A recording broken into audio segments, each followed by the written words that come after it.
Nós vamos dar agora seguimento com o cronograma do evento. Agora nós vamos ter uma aula com o Dr. Leonardo Spencer. Ele vai falar com vocês sobre avaliação hemodinâmica. O Dr. Leonardo é formado pela Universidade Federal Fluminense, fez residência em cardiologia pela Santa Casa de Misericórdia, Procardíaco Rio de Janeiro, tem título de especialista em terapia intensiva pela MIB, título de especialista em cardiologia pela SBC, é coordenador da UTI do Hospital Sírio-Libanês, Brasília DF, especialista em ECMO pela ELSO. Professor, boa apresentação. Bom dia, tudo bem? Obrigado.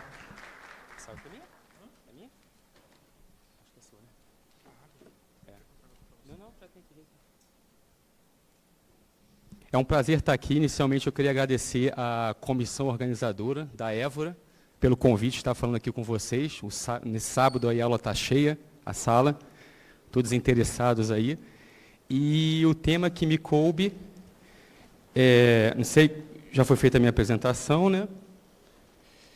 Deixa eu ver. Eu acho que não está passando aqui. Aqui. O tema que me coube falar hoje com vocês, discutir, tá? Foi sobre janelas macrohemodinâmicas e marcadores microhemodinâmicos do choque, tá? Nas diferentes etiologias do choque. Leonardo, desculpa, você pode voltar 2 slides rapidinho, só para o pessoal Sim, pegar sim. o QR Code para fazer interação com as aulas? Aqui, obrigado.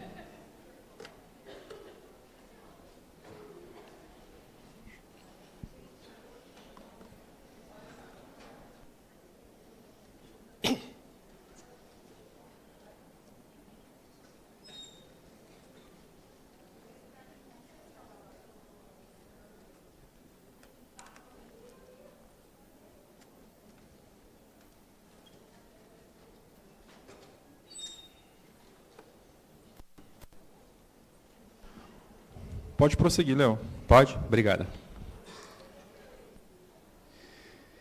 Então, vamos lá, esse é o tema. Eu não tenho nenhum conflito de interesse para essa apresentação, a não ser eu gostar muito do tema, tá? É um tema que eu estudo bastante.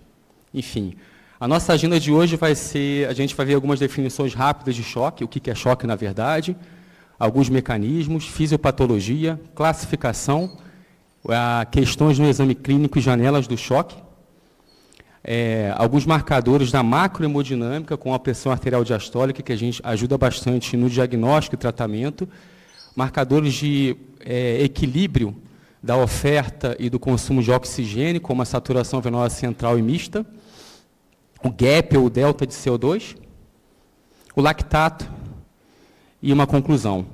Então, vocês vão ver na literatura que existem várias definições, tá, de choque, tá? Muitas vezes elas se complementam. Eu botei uma delas aqui, que seria uma capacidade do sistema cardiovascular fornecer oxigênio suficiente para atender as demandas metabólicas teciduais, gerando desóxia celular e desvio do metabolismo celular aeróbio para anaeróbio, com desacoplamento da fosforilação oxidativa e redução do rendimento energético. O texto é grande, mas acho que o entendimento vai ser mais fácil durante a aula ter o entendimento. Uma coisa muito importante antes da gente definir choque, quer dizer, definindo choque, é a gente diferenciar de hipotensão, tá? Vocês vão ver muito na prática clínica de vocês, em pronto atendimento, unidade clínica, UTI, enfim, que o choque, como eu falei, é esse quadro de hipoperfusão sistêmica, podendo estar associado ou não à hipotensão arterial. Então, o diagnóstico de choque não necessita de hipotensão arterial presente. Lógico, nos casos mais avançados, nos casos mais graves, maltratados, o paciente geralmente vai estar hipotenso, usando ou com necessidade de usar drogas vasoativas, tá? Hipotensão, nós temos também a definição na literatura, que seria a primeira hipotensão relativa, que seria uma queda na pressão arterial sistólica maior que 40 milímetros de Hg. Por exemplo, o paciente chega com 200 de pressão, caiu para 120, isso é uma hipotensão relativa, tá? Ou então, valores absolutos de pressão sistólica menor que 90, ou a pressão arterial média menor que 65, alguns livros falam menor que 60 milímetros de Hg, com ou sem sintomas associados também. Então, o paciente não precisa estar sintomático para ter hipotensão. Então, é bem importante a gente fazer essa diferença. Em relação à fisiopatologia, o mecanismo do choque, nós temos alguns mecanismos na fisiopatologia. a gente sabe que a gente tem que sempre manter o equilíbrio entre a oferta de oxigênio, que é o DO2, e o consumo de oxigênio, que é o VO2. Então, o choque decorre ou de uma redução da entrega de oxigênio, eu já vou mostrar o que é a fórmula do DO2, pode ser por uma hipoxemia, uma saturação baixa, por uma anemia, ou por um débito cardíaco baixo, um baixo débito cardíaco, ou pode estar associado na fisiopatologia um aumento do consumo de oxigênio, tá?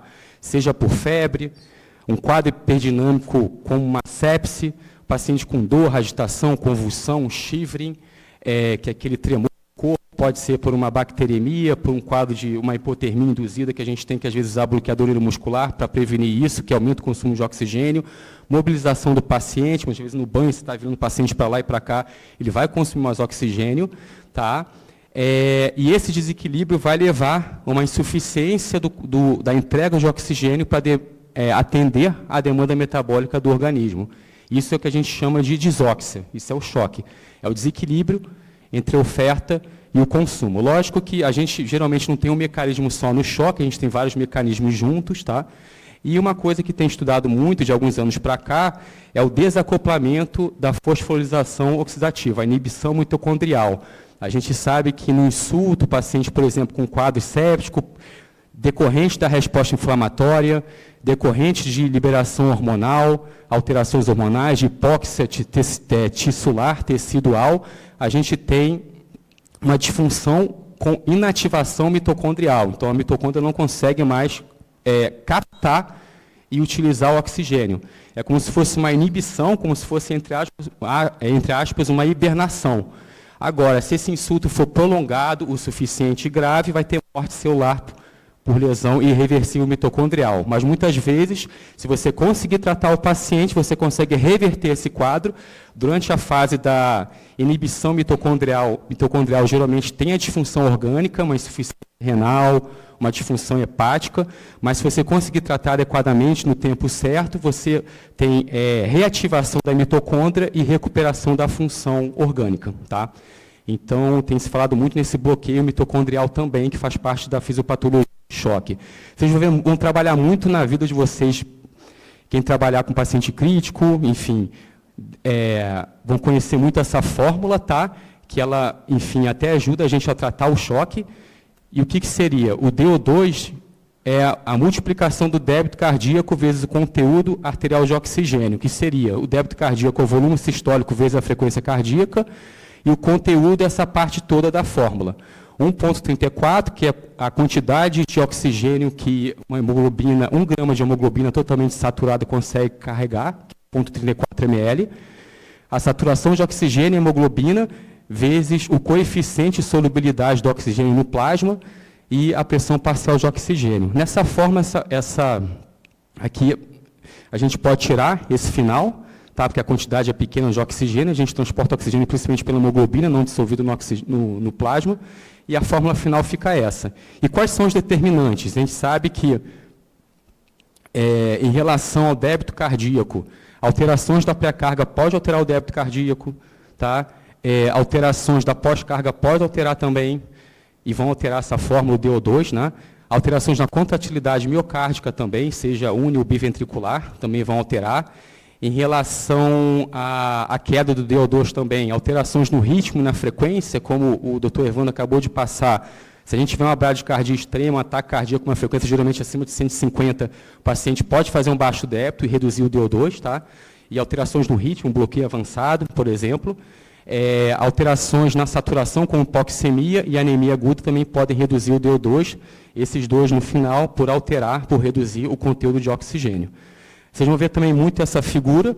A gente sabe que existe uma reserva fisiológica, a relação DO2-VO2 nossa normal é de 4:1. O que quer dizer? O nosso tecido ele consome 25% do que é entregue.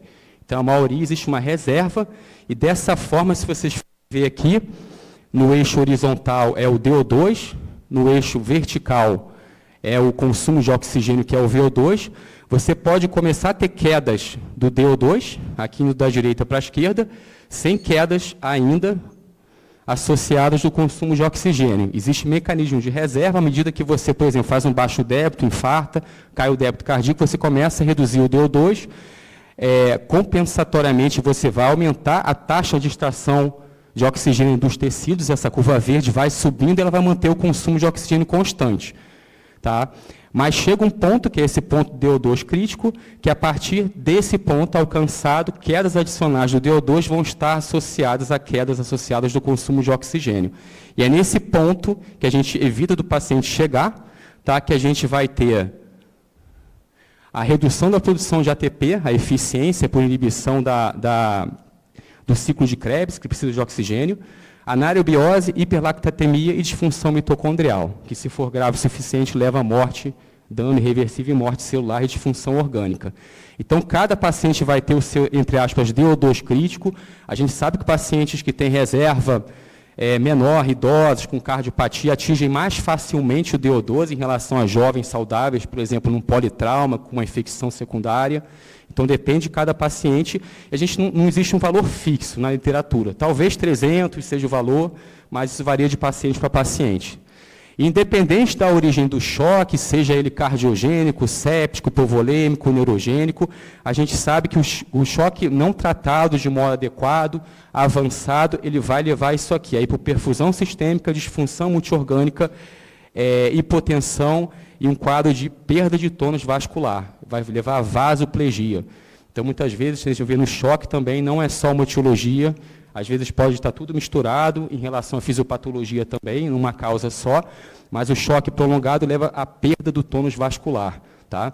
Então, a gente vê, quando calcula a resistência do paciente, está baixa a resistência. Ah, mas o paciente chegou com choque hemorrágico. Hemorrágico, vocês vão estudar, o paciente perde volume, ativa o eixo hormonal, neuromural, e vai induzir o sistema simpático a um aumento da resistência vascular sistêmica. Mas como está baixo? Provavelmente o quadro é tão prolongado, maltratado, que existiu essa disfunção vascular com perda de tônus. Tá?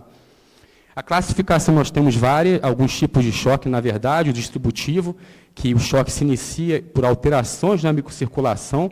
A gente sabe que o paciente séptico ele tem uma reserva menor também, ele não consegue extrair aquele oxigênio, então ele atinge o DO2 crítico mais fácil também. Temos o choque hipovolêmico, cardiogênico e obstrutivo. Tá?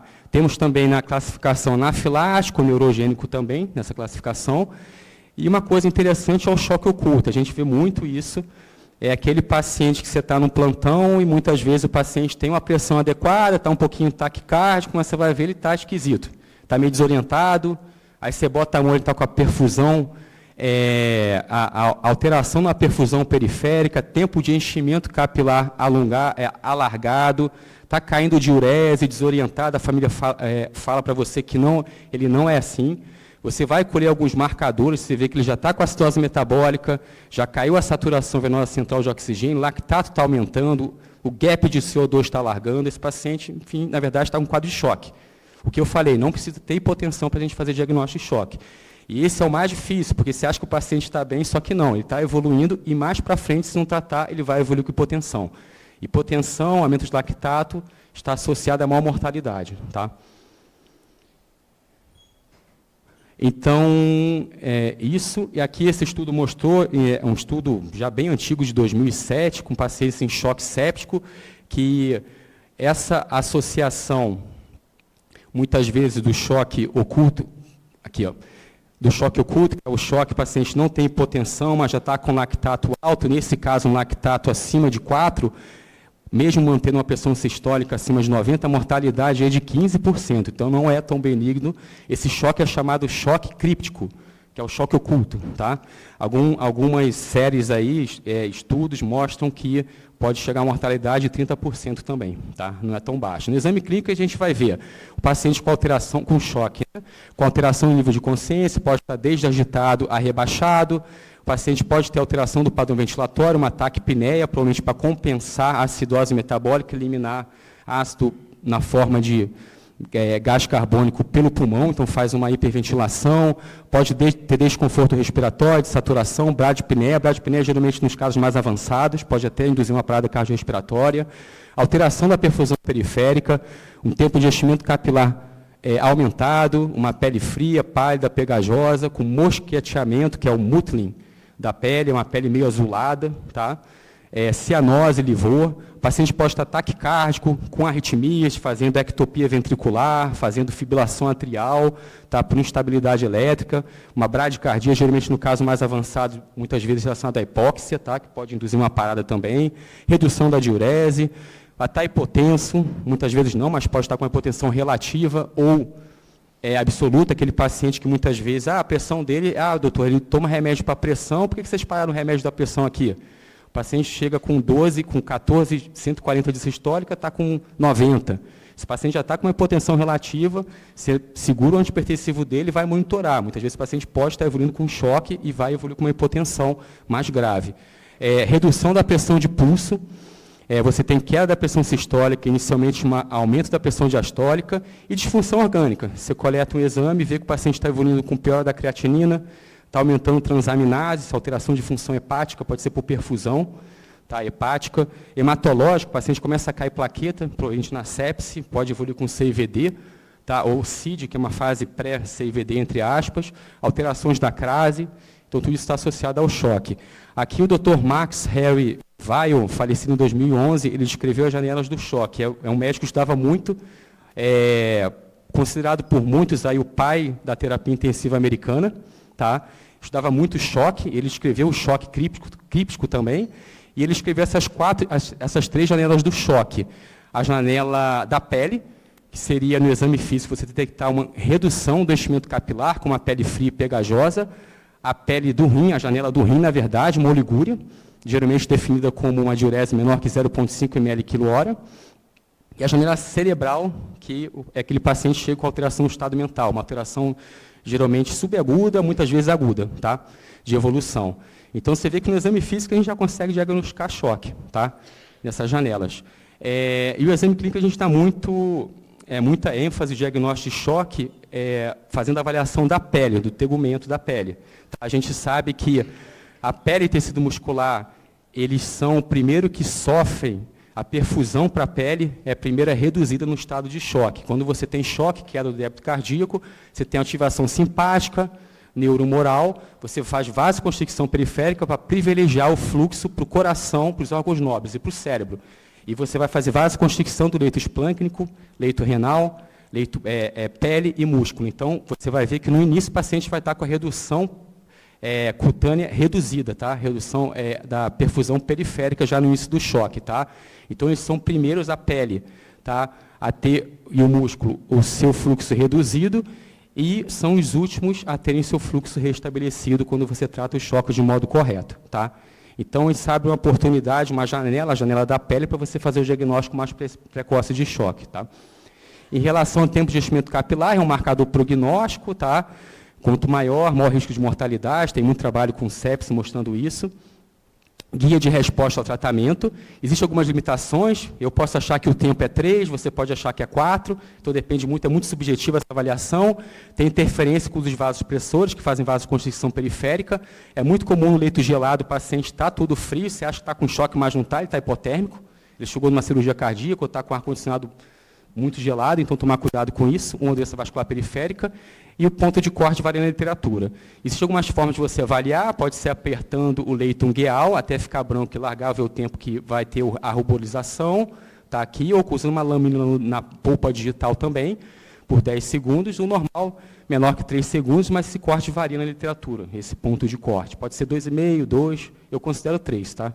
E tem o mosqueteamento, que no exame físico também, vocês conseguem ver aqui, é pele roxa. E quanto maior esse gradiente a partir do joelho, essa área, maior a mortalidade do paciente. Esse é um score que vai de 0 a 5. Então, aqui o score de 5, quando a área está bem acima, pegando coxa. Aqui menor, quando está só em volta do joelho, o score é menor. Então, esse score de mútuo e mosqueteamento já é validado aí na sepse. A gente tem o exame, e uma coisa, vocês acham que o exame clínico, como eu falei, é essencial para o diagnóstico de choque, tá? Mas vocês acham que o exame clínico consegue predizer o débito cardíaco? Isso é uma pergunta, tá, gente? Se vocês quiserem responder aí.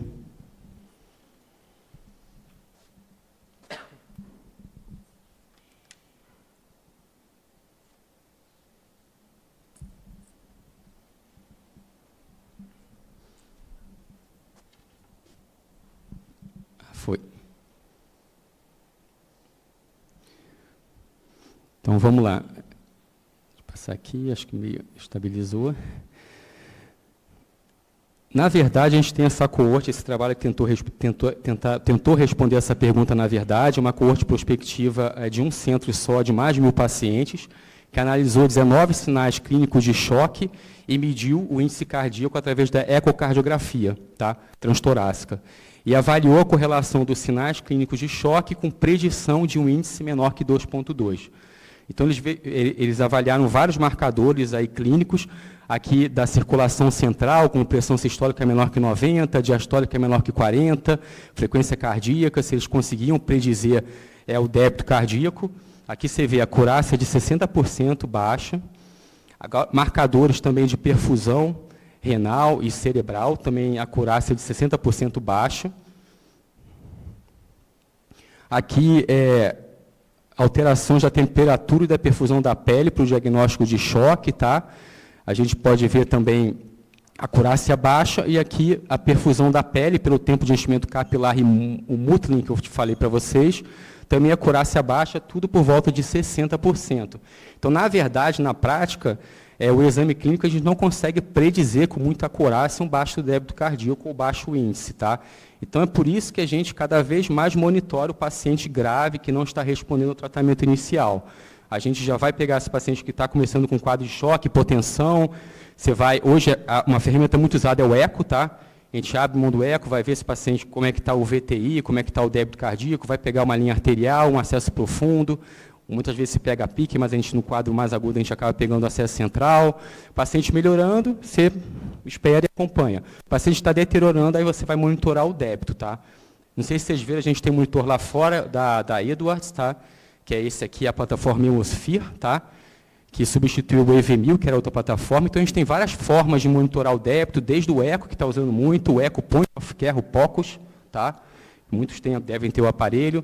Tem formas não invasivas de monitorar, aqui por bioimpedância, o Starling, e aqui a forma mais invasiva, que é o cateter de Swan-Ganz. Então, o que o débito cardíaco ajuda? Ele vai fazer o diagnóstico do choque, ajudar na fisiopatologia, guiar a resposta ao tratamento e vai fornecer para a gente uma avaliação prognóstica do paciente no estado de choque. Em relação à macrohemodinâmica, a gente vê muita pressão arterial. O paciente tem que estar com uma linha arterial, de pressão arterial contínua, tá? Uma pressão arterial invasiva. A gente sabe que a gente tem a pressão arterial diastólica, a sistólica, a média, a incisura dicrótica, a pressão de pulso e a sistólica menos diastólica. No choque, o que acontece? A gente sabe que a pressão arterial diastólica, de relaxamento aórtico, ela reflete o tônus vascular arterial e é a pressão necessária para perfundir a coronária, principalmente do ventrículo esquerdo. Então, a gente tem que manter a pressão diastólica geralmente acima de 40 para perfundir coronária. E uma pressão arterial baixa, você pega um paciente com uma pressão diastólica de 30, se esse paciente não tiver valvulopatia aórtica ou um quadro de, enfim, tiroidiano bem descompensado, provavelmente esse paciente está com muito vaso dilatado. Então, até um indicativo, isso aqui é uma figura, ó, aqui, a gente sabe também que a taquicardia, aqui um paciente mais bradicárdico, azul, quando o paciente fica taquicárdico, você aumenta a pressão diastólica. Então, o paciente chegando taquicárdico para vocês, se ele tiver com uma pressão diastólica muito baixa, provavelmente essa pressão está muito baixa. Ele está com muita perda do tônus vascular. Lógico, retirando insuficiência aórtica, que pode dar isso também, tá? Então, o que a gente faz? O paciente com a pressão diastólica muito baixa, ele está muito vasoplégico. Provavelmente, você só dá volume para ele para restabelecer a pressão, não vai ser efetivo. Então, você começa com vasopressor precoce, geralmente a norepinefrina. Então, outras características, por exemplo, que você pode começar a norepinefrina mais cedo, o paciente tem uma hipotensão muito grave, se você não começar, ele vai parar. Então, já pede para começar a norepinefrina em acesso periférico mesmo, quando você vai correndo volume, se você achar que ele está hipovolêmico, porque até chegar a correr volume e fazer efeito, o paciente vai parar.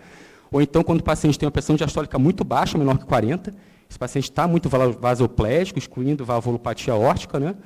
E quando você tem uma frequência cardíaca, uma relação sobre diastólica, pressão diastólica maior que 3, né? Maior que 3. Isso indica também que a pressão diastólica também está muito baixa, tá? Então, esses são indicativos, se você tiver, você começa um vasopressor precoce. Algumas medidas aí de equilíbrio do DO2 e VO2, a gente tem a saturação venosa, aqui é mista, que é coletada na porta distal amarela do cateter de Swan-Ganz, que é a medida mais invasiva que a gente tem de débito cardíaco, tá? É o sangue coletado da artéria pulmonar, é o sangue mais desoxigenado do organismo, tá? E o alvo que a gente mantém essa métrica, no choque é acima de 65%. Um substituto que tem usado, vocês já devem ter visto, vão ver muito isso, é a saturação central. Através de um catéter central, que seria um catéter cuja ponta dele está antes da junção cavo-atrial, você colhe uma gasometria venosa e vê quanto está a saturação, que é a saturação central. Mas ela vai refletir a oxigenação no tronco superior, membros superiores e cérebro, só a parte, metade superior do corpo. Tá? Essa é a grande falha dela, não pega de baixo, metade inferior não pega. Tá? Então, ela exclui a saturação do seio venoso e parte inferior do corpo, e o alvo é acima de 70. Quais são os valores? Na ausência de choque, a gente sabe que a saturação central do acesso profundo ela é menor, cerca de 2% a 7%, em relação à saturação mista, que é ideal, tá, coletada do Swan-Ganz. Se você tiver o Swan-Ganz, é o ideal. É melhor você usar a mista do que a central, mas você não vai ficar também passando, monitorando o paciente com uma ferramenta super invasiva, que é o Swan-Ganz, só para ver saturação central, saturação mista. Se você tiver, é melhor. Tá? Então, por quê? Porque você tem uma alta extração de oxigênio cerebral, então volta menos oxigênio na cava superior, vai cair a saturação central que está coletando com a ponta do catéter ali, e você tem uma baixa extração de oxigênio no leito tubo gastrointestinal e renal. Então, volta mais sangue, o sangue mais oxigenado da cava inferior. Então, por isso que a saturação central é mais baixa. E no choque, essa relação pode inverter. A saturação central pode ficar bem mais alta que a mista do Swan-Ganz, geralmente 3% a 8% mais alto, chegando a 18 pontos percentuais. Então, tomar cuidado. Isso porque no choque você tem, como eu falei, uma vasoconstricção do leito tubo gastrointestinal e renal. Então, você vai desoxigenar essa região, vai chegar a menos oxigênio, a saturação vai ser muito baixa na cava inferior, tá? E pela redistribuição do fluxo, se tenta manter o fluxo cerebral. Então, a saturação na cava superior geralmente tende a se manter. Tá? Então, você tem essa alteração por causa disso. E o que vai refletir? Vai refletir a saturação central ou a mista, o equilíbrio entre a oferta e o consumo de oxigênio. Tá? Quais são as causas que podem reduzir os dois? Também, como na fisiopatologia do choque, qualquer causa que reduza o DO2, como hipoxemia, anemia, um débito cardíaco baixo, ou então um aumento de consumo de oxigênio também pode reduzir a saturação venosa central ou mista. Uma febre, sepse, dor, um chifre, imobilização. Tá? E aqui a relação que a gente tem entre o débito cardíaco ou índice cardíaco com a saturação aqui no caso a mista. Essa relação, à medida que o débito cardíaco aumenta, a saturação aumenta. E aqui é o VO2, é o consumo de oxigênio. Quanto maior o consumo de oxigênio, menor a saturação. Você está extraindo mais oxigênio, está voltando menos na circulação venosa. Então, a gente sabe que é difícil você usar a central como substituto na mista, mas uma grande vantagem que a gente tem é que os dois, a correlação entre os dois é boa. Esse aqui é um estudo que avaliou, tá? Enfim, a correlação entre a saturação mista e a central. Aqui usou correlação de Pearson, o R de Pearson, né? Você vê que 0,7 é uma correlação importante, existe uma correlação entre essas duas variáveis positiva, entre duas variáveis contínuas, e você vê que quando um aumenta, o outro aumenta também. Então, aqui, ó, por exemplo, a gente tem a saturação venosa central e a mista, que é embaixo, você vê, quando cai uma, a outra cai, quando sobe, a outra cai. Então, as duas têm uma correlação muito boa. Apesar de a gente não poder usar como substituto, as duas têm uma tendência, uma correlação muito boa. E nesse caso aqui, a gente tem uma saturação venosa central, quase 70 aqui, mais ou menos. E você tem um paciente... Acho que não está passando, não. Aqui. Com quadros de sepse ressuscitado, com uso de norepinefrina dose baixa, com a saturação de 70%. Vocês acham que a saturação central está adequada? A gente viu só um ponto, né? Só uma saturação.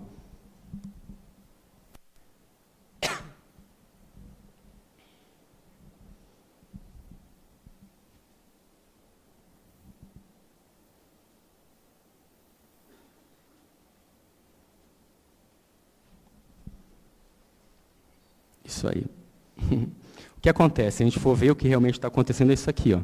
Esse é o problema das medidas intermitentes, como lactato, como de biomarcadores, como saturação. Você vê, uma queda, está no nadir aqui. Ó. Aqui, está no nadir, caiu. Alguma coisa aconteceu aqui. Ou o paciente agitou, ou estava na hora do banho que colheram a saturação, a gasometria venosa pelo acesso profundo, ou pelo swangans, o paciente agitou, ou caiu o débito cardíaco, enfim, sangrou, fez uma anemia, alguma coisa aconteceu aqui. Então, provavelmente não deve estar adequado. Lógico, a gente tem que juntar com o exame clínico, com o quadro clínico do paciente, tá? Qualquer valor hemodinâmico. Aqui a gente tem monitores para saturação e um algoritmo. Quando a gente tem uma saturação central menor que 70, o que a gente vê primeiro? Vê primeiro a saturação de oxigênio. O paciente está hipoxêmico, enfim, está com baixa saturação, você corrige a saturação, que pode ser a causa da queda. Está normal, a gente vê a hemoglobina. O paciente tem uma anemia aguda, tem uma hemoglobina menor que 8, pode ser anemia causa da baixa saturação central. Você corrige primeiro. Estando tudo ok, aí você tem causas de agitação, com aumento de consumo, o paciente não estando agitado, sem anemia e sem hipoxemia, aí você pode dizer realmente que a saturação baixa é devido a um baixo débito cardíaco, tá? Então, a limitação, a saturação central mista não exclui hipóxia regional, é um marcador global. Como a gente falou, as medidas dela não são iguais, principalmente no choque, se altera a relação entre elas, a tendência sim é boa. Seus valores já estão baixos antes de se atingir o DO2 crítico, eu vou mostrar isso. As medidas geralmente são limitentes, o ideal é a gente ter medida contínua, tá? Pode ser alta a despeito da hipóxia, você tem tanta disfunção celular, disfunção mitocondrial, que o tecido já não capta nenhum oxigênio e volta tudo para o lado venoso. Então, o paciente faz até uma hiperóxia venosa, tem uma saturação central acima de 80, muito alta, até ficando próxima da arterial, e pode ser baixa em paciente com baixo débito crônico. Aqui o que eu falei, aqui a gente vê que já está caindo o DO2, tá? Antes de atingir o DO2 crítico, a saturação já começa a cair, porque você está aumentando a taxa de extração de oxigênio dos tecidos. Tá? O gap CO2, o que é? A diferença entre o CO2 da gasometria venosa, colhida do acesso profundo ou de uma PIC, e do CO2 de uma gasometria arterial. Tá? A relação é uma relação hiperbólica com débito cardíaco. A gente vê à medida que o débito cardíaco aumenta, tá? O delta CO2 cai. O que quer dizer isso para a gente? Que o gap CO2 é um marcador de estase da microcirculação. Quando você tem uma microcirculação mais lenta, a gente sempre produz CO2 e água, o CO2 acumula, e essa diferença do CO2 venoso menos arterial vai começar a se alargar. Tá? Então, ele, enfim, é um baixo clearance de gás carbônico produzido pelo metabolismo, o fluxo está lento. Tá? Então, é um marcador de adequácia da perfusão global e demanda metabólica. Valores normais são menores que 6, quer dizer que o fluxo está acoplado à demanda metabólica do paciente, o fluxo da microcirculação, tá, tecidual. Valores maiores que 6 podem indicar um fluxo lento na microcirculação, um débito cardíaco inadequado, mas não diz por quê. Pode ser hipovolemia, pode ser uma disfunção miocárdica, redução de pré-carga, aumento de pós-carga, não diz a causa. Pode ser uma disfunção da microcirculação, está tão ruim a microcirculação que não consegue mais, que você tem disfunção grave, o fluxo está lento, você não consegue mais restaurar, e outras causas. Então, esse trabalho aqui em modelo animal, a gente vê, foram induzidos 2 modelos de hipóxia, a hipóxia hipoxêmica, só com hipoxemia sem alteração de fluxo, e a hipóxia isquêmica com garroteamento de membro. E a gente vê aqui, à medida que o DO2 vai reduzindo, o gap CO2 vai aumentando na hipóxia isquêmica, porque você reduziu o fluxo. Na hipóxia hipoxêmica, com fluxo mantido na circulação, o delta CO2 não alarga. Então, o delta CO2 do gap não se alarga em hipoxemia sem alteração de fluxo sanguíneo, tá? Hipoxemia pura. Então, o gap CO2 elevado sugere que a elevação do débito cardíaco possa ser uma boa opção terapêutica. Quando a gente mede nos estados que tem uma saturação baixa, você acha que o paciente está extraindo mais, você mede, ou quando você tem suspeita de baixo débito cardíaco, apesar, tá, ou disfunção da microcirculação, apesar de uma saturação central ou mista adequada. Tá? Você pode também pedir o delta CO2. Então, aqui um algoritmo, você tem sinais de choque com acidose láctica, aqui você tem uma saturação baixa, o paciente provavelmente está chocado, o delta CO2 está aumentado acima de 6, provavelmente se tem um baixo débito, você tem que melhorar o fluxo na microcirculação. Quando você tem saturação baixa com delta CO2 menor que 6, talvez a saturação esteja baixa por anemia ou hipoxemia, não por baixo débito. Tá? Ou então, nos casos que você acha que está tudo bem, o paciente clinicamente está ruim, mas tem uma saturação boa. Está bem, a saturação está no alvo, não necessariamente. Ele pode ter, você vê o delta CO2, se estiver acima de 2, tem alguma disfunção da microcirculação ou um débito cardíaco ainda não adaptado para a demanda metabólica do paciente, às vezes você pode ter que aumentar um pouquinho o débito cardíaco, ou se tiver menor que 6 nessa situação, pode ser uma hipóxia citopática com disfunção mitocondrial grave. Aí.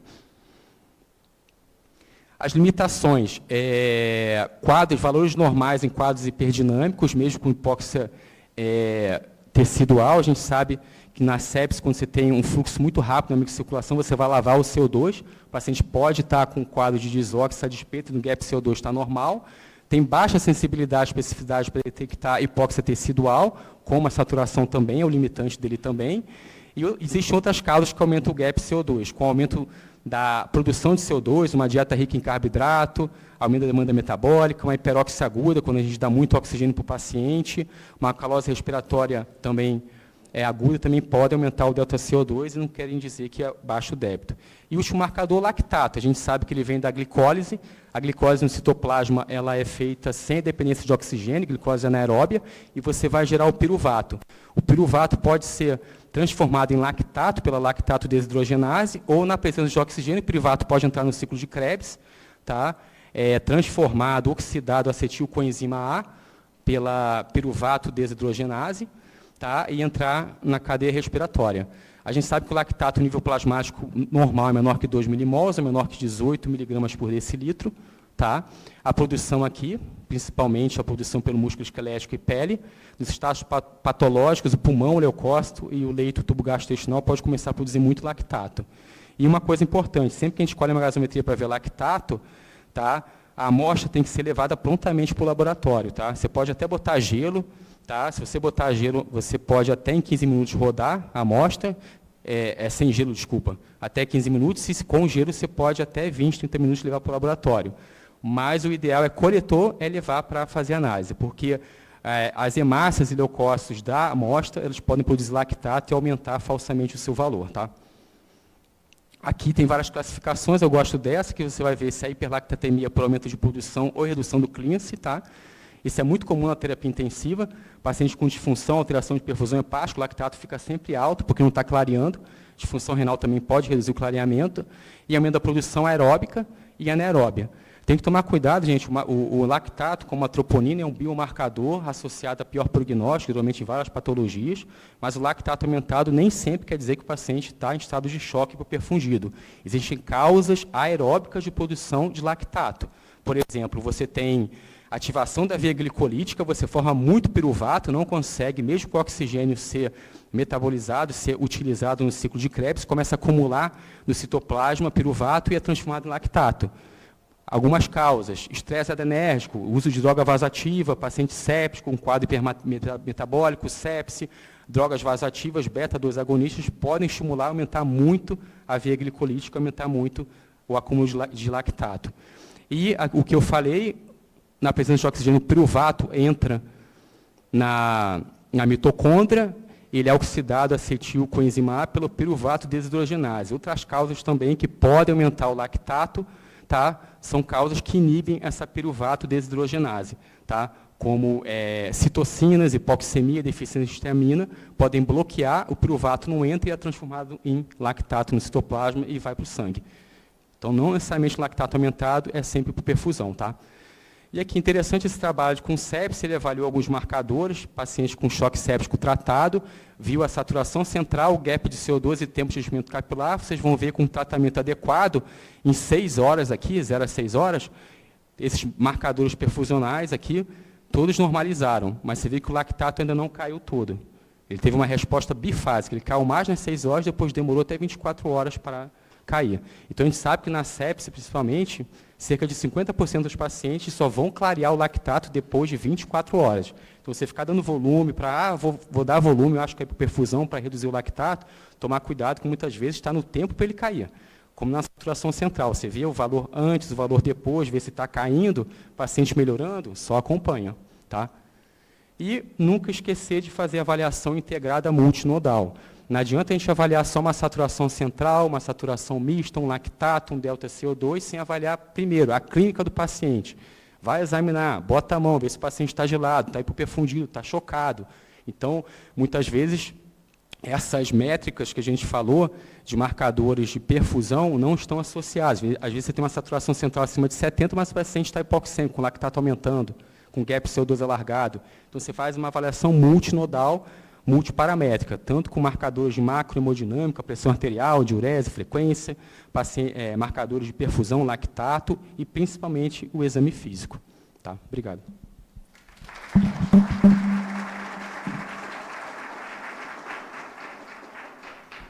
Parabéns, Léo, pela apresentação. Agora nós vamos dar início às perguntas. A pergunta que recebeu o maior número de votações foi: temos visto a associação do segundo vasopressor cada vez mais precoce. Na sepse, a partir de qual dose de nora que eu inicio vasopressina? Essa pergunta é pegadinha, hein? Foi você que fez, né? Na verdade, isso é uma grande controvérsia. A gente sabe que no Survival Sepsis Campaign, eles preconizavam como segundo vasopressor a epinefrina, não botavam ainda vasopressina, e atualmente a gente associa vasopressina. Depende de serviço, mas uma dose, geralmente, de nora acima de 0,25, alguns trabalham até acima de 0,5. É um corte, enfim, eu sei que é uma faixa ampla para você associar a vasopressina como segundo vasopressor. A vasopressina tem vários efeitos benéficos. A gente sabe que a nora, as catecolaminas, dobutamina também, as drogas beta-adrenérgicas, elas perdem um pouco a sua eficiência em meio acidótico. Aquela perda de tônus vascular que eu mostrei na fase avançada do choque, muitas vezes você começa a nora, a pressão não aumenta como você queria, o paciente tem uma diastólica muito baixa de 30, você dá volume, não aumenta a pressão como você queria, porque você tem que começar a vasopressor precoce. Então, a gente tende a associar. Eu gosto de usar com uma nora acima de 0,25, 0,3, eu tendo a associar já a vasopressina. Mas aquela história, o paciente está com a nora muito alta, está reduzindo, eu seguraria um pouquinho se não tivesse sido associado anteriormente. Agora está aumentando, chega acima de 0,25, 0,3 microgramas por minuto, eu já associo a vasopressina. Tá? Tem uma outra pergunta. Nós vamos ter aula de sepse, hoje ainda pela manhã, mas eu vou adiantar essa para você. Na sepse, quando usar corticoide, qual dose e por quanto tempo? Na sepse a gente tem usado hidrocortisona, pode ser infusão contínua ou intermitente, 50 miligramas, a gente usa 50 de 6 em 6, por pelo menos 5 dias. Em pacientes que têm uma dose de norepinefrina sustentada acima de 0,25, 0,3 por pelo menos 4 horas. Após a ressuscitação volêmica inicial, a gente tem usado hidrocortisona. Isso no choque séptico, que é a maior evidência. Na cirurgia cardíaca e a vasoplegia pós-operatória, cirurgias abdominais grandes, a gente acaba usando, mas a evidência é um pouquinho menor.